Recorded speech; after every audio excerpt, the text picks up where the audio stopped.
Junior college, IIT, JEE, NEET academy, seat guarantee programme.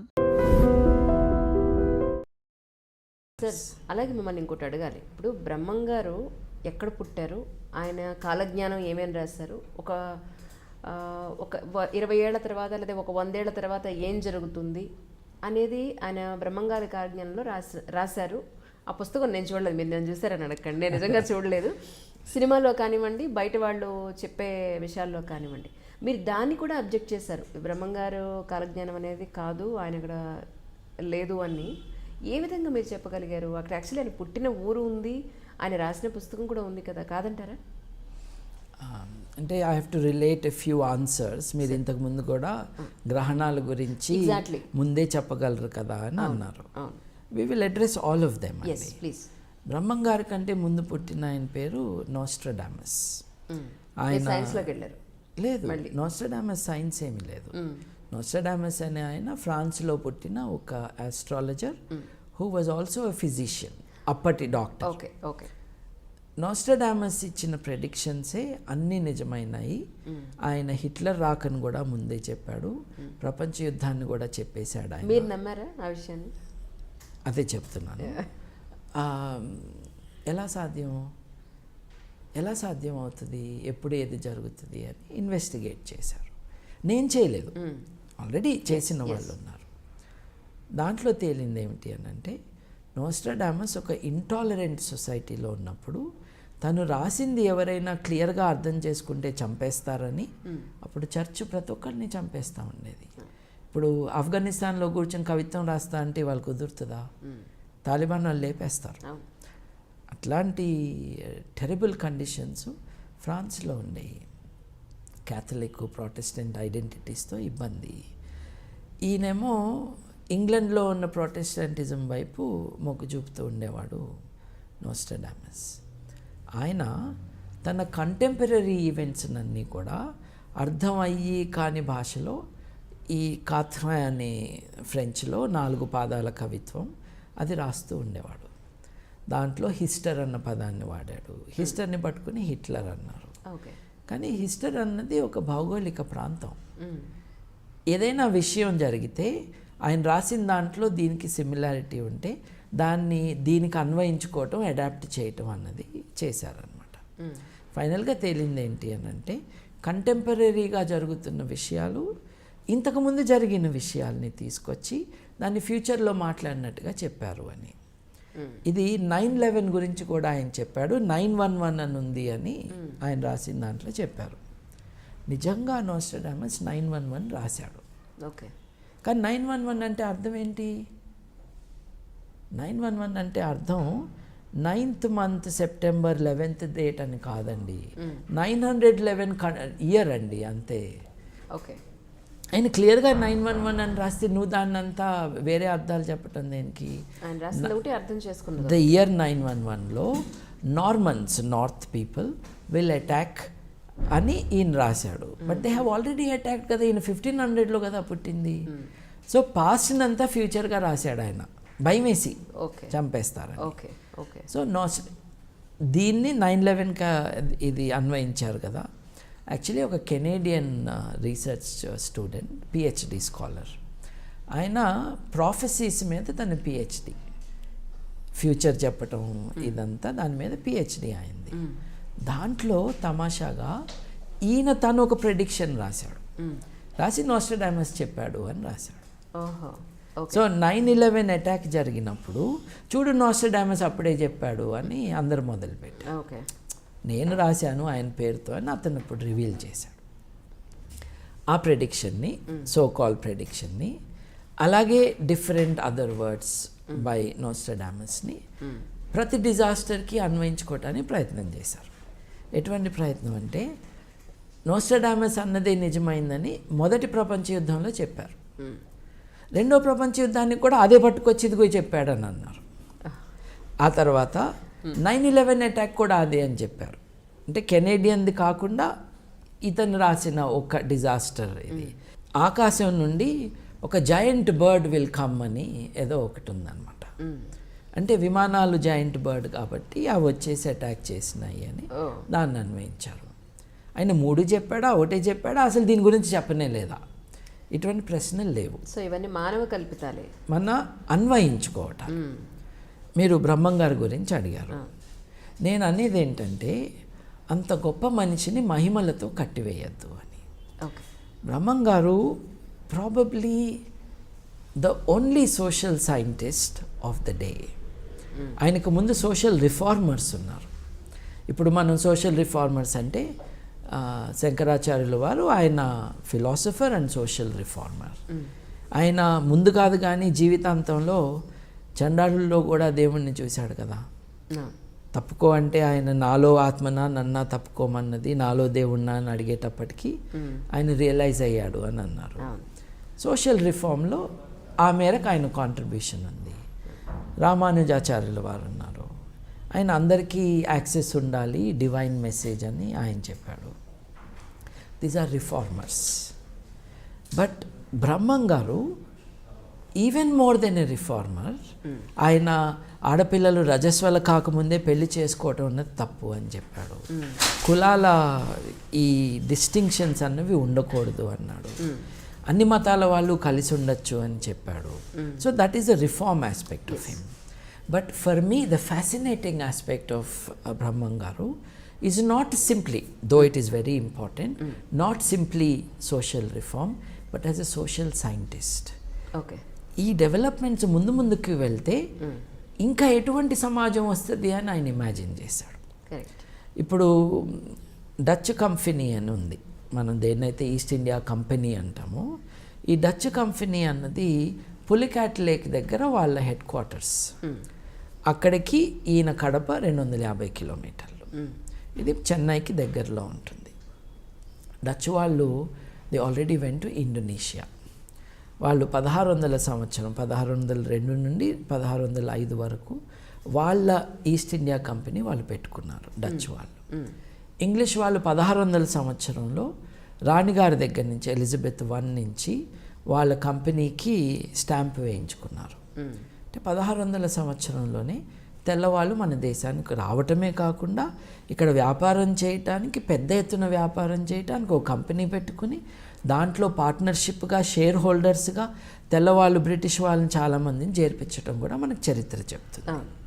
బ్రహ్మం గారు 1608లో పుట్టారు అన్నది జనరల్గా యాక్సెప్టెడ్ థింగ్. ఇటీవల ఒక టీవీ ఛానల్ డిస్కషన్లో కూడా బ్రహ్మం గారి తరపున మాట్లాడటానికి వచ్చిన వాళ్ళని అడిగాను, మీరు ఒప్పుకుంటారా 1608 అంటే 5, 6, 1608 ఒక 2-3 ఏళ్ళు అటు ఇటుగా పీపుల్ జనరలీ బిలీవ్ 1600 సంవత్సరంలో బ్రహ్మం గారు పుట్టారు, ఆ సెంచరీ ఎండ్ అయ్యే లోపలే ఆయన చనిపోయారు అని. ఇంతవరకు seems to be an accepted thing about Brahmam garu. ఈ దేశానికి తెల్లవాళ్ళు వస్తారు అని వాళ్ళు ఆల్రెడీ వచ్చాక కదా చెప్పినట్టు. మరి 1600లో వాళ్ళు కంపెనీయే పెట్టింది. ఈయన 1608లో పుడితే ఈ ఆలోచన రావడానికి ఇంకో 15-20 ఏళ్ళు అయితే అప్పటికే తెల్లవాళ్ళు కంపెనీ ఆరంభం చేసి 30 ఏళ్ళు అయిపోయింది. ఆల్రెడీ జరుగుతూ ఉన్నదాన్ని లేదా జరిగిపోయిందని కొంచెం ఇన్ అడ్వాన్స్గా ముందు ఏం జరగచ్చు అనేది ప్రిడిక్షన్ చేసి చెప్పండి. అది ప్రెడిక్షన్ అని అనకూడదు, projection in to the future of current development. అది ఎంత గొప్ప ఎబిలిటీ అండి. అలాగే వీళ్ళు డచ్ వాళ్ళు ఇండోనేషియాని చాలా, డచ్ వాళ్ళు ఇంగ్లీష్ వాళ్ళకంటే చాలా ఘోరంగా డచ్ కొలోనియలిజం నడిచింది. ఇండోనేషియాని నాశనం చేశారు డచ్ వాళ్ళు. ఇండోనేషియన్ ట్రెడిషన్స్ని, కల్చర్ని కూడా స్టడీ చేశారు. ఎట్లా అయితే ఇండియన్ ట్రెడిషన్స్ కల్చర్ని ఫ్రెంచ్ వాళ్ళు, ఇంగ్లీష్ వాళ్ళు ఇద్దరూ చేశారు, అట్లాగే the Dutch studied Indonesia.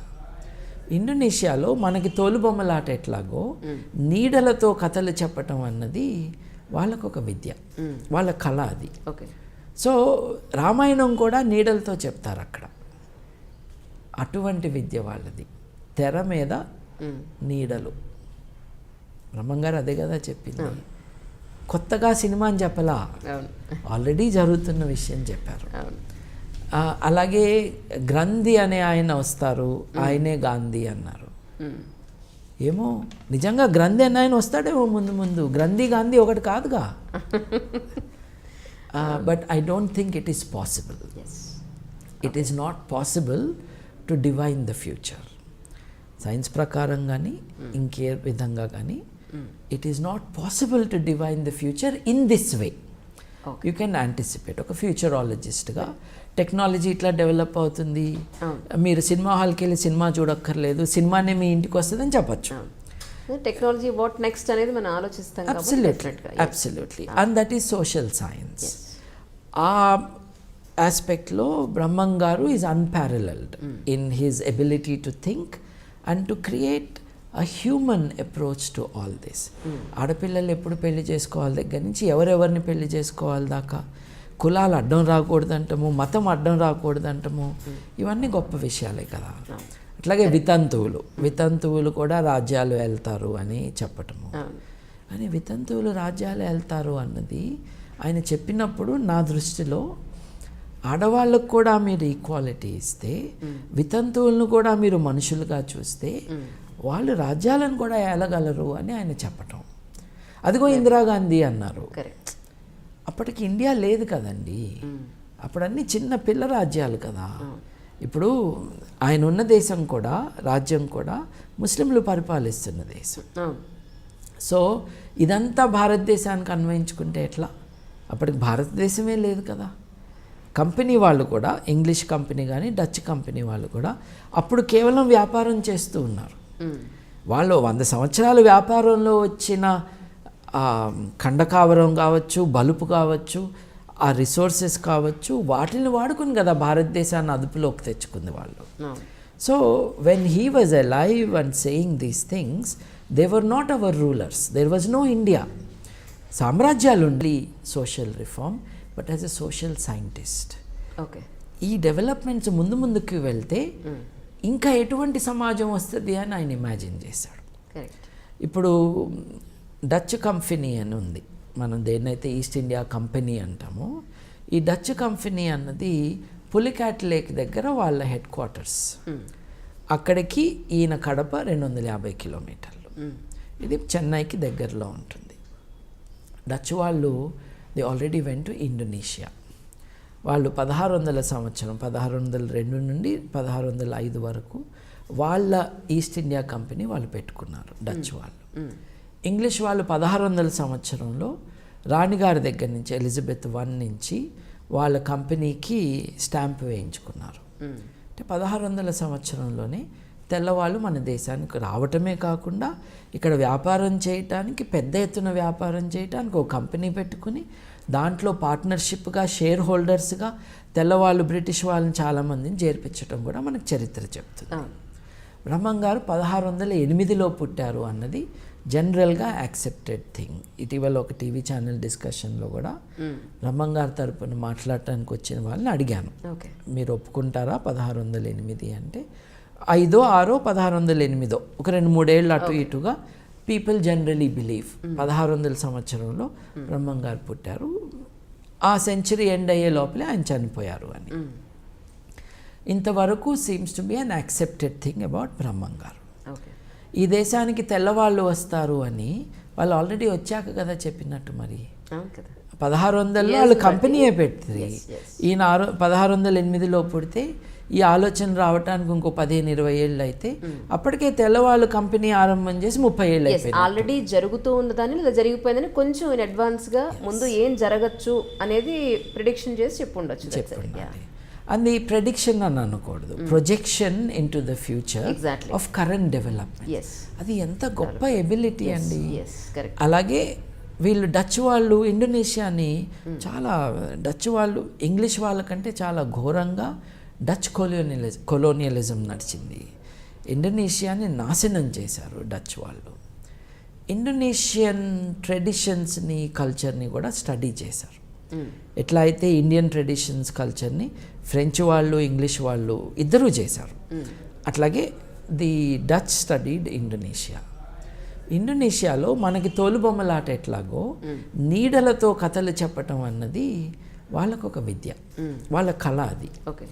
So Ramayanam కూడా నీడలతో చెప్తారు అక్కడ, అటువంటి విద్య వాళ్ళది. తెర మీద నీడలు. బ్రహ్మంగారు అదే కదా చెప్పింది, కొత్తగా సినిమా అని చెప్పలా, ఆల్రెడీ జరుగుతున్న విషయం చెప్పారు. అలాగే గ్రంథి అనే ఆయన వస్తారు, ఆయనే గాంధీ అన్నారు. ఏమో నిజంగా గ్రంథి అనే ఆయన వస్తాడేమో ముందు ముందు, గ్రంథి గాంధీ ఒకటి కాదుగా. But I don't think it is possible. It is not possible to divine the future. Science ప్రకారం కానీ ఇంకే విధంగా కానీ it is not possible to divine the future in this way. You can anticipate. ఒక ఫ్యూచరాలజిస్ట్గా టెక్నాలజీ ఇట్లా develop అవుతుంది, మీరు cinema హాల్కి వెళ్ళి సినిమా చూడక్కర్లేదు, సినిమానే మీ ఇంటికి వస్తుందని చెప్పచ్చు. టెక్నాలజీ వాట్ నెక్స్ట్ అనేది మనం ఆలోచిస్తాం. Absolutely. And that is social science. ఆ ఆస్పెక్ట్లో బ్రహ్మం garu is unparalleled in his ability to think and to create a human approach to all this. ఆడపిల్లలు ఎప్పుడు పెళ్లి చేసుకోవాలి దగ్గర నుంచి ఎవరెవరిని పెళ్లి చేసుకోవాలి దాకా, కులాలు అడ్డం రాకూడదంటము, మతం అడ్డం రాకూడదంటము, ఇవన్నీ గొప్ప విషయాలే కదా. అట్లాగే వితంతువులు కూడా రాజ్యాలు వెళ్తారు అని చెప్పటము. అని వితంతువులు రాజ్యాలు వెళ్తారు అన్నది ఆయన చెప్పినప్పుడు నా దృష్టిలో ఆడవాళ్ళకు కూడా మీరు ఈక్వాలిటీ ఇస్తే, వితంతువులను కూడా మీరు మనుషులుగా చూస్తే వాళ్ళు రాజ్యాలను కూడా ఏలగలరు అని ఆయన చెప్పటం. అదిగో ఇందిరాగాంధీ అన్నారు. అప్పటికి ఇండియా లేదు కదండి, అప్పుడు అన్ని చిన్న పిల్ల రాజ్యాలు కదా. ఇప్పుడు ఆయన ఉన్న దేశం కూడా, రాజ్యం కూడా ముస్లింలు పరిపాలిస్తున్న దేశం. సో ఇదంతా భారతదేశానికి అన్వయించుకుంటే ఎట్లా? అప్పటికి భారతదేశమే లేదు కదా. కంపెనీ వాళ్ళు కూడా, ఇంగ్లీష్ కంపెనీ కానీ డచ్ కంపెనీ వాళ్ళు కూడా అప్పుడు కేవలం వ్యాపారం చేస్తూ ఉన్నారు. వాళ్ళు 100 సంవత్సరాలు వ్యాపారంలో వచ్చిన ఖండకావరం కావచ్చు, బలుపు కావచ్చు, ఆ రిసోర్సెస్ కావచ్చు, వాటిని వాడుకుని కదా భారతదేశాన్ని అదుపులోకి తెచ్చుకుంది వాళ్ళు. So when he was alive and saying these things, they were not our rulers, there was no India. సామ్రాజ్యాలు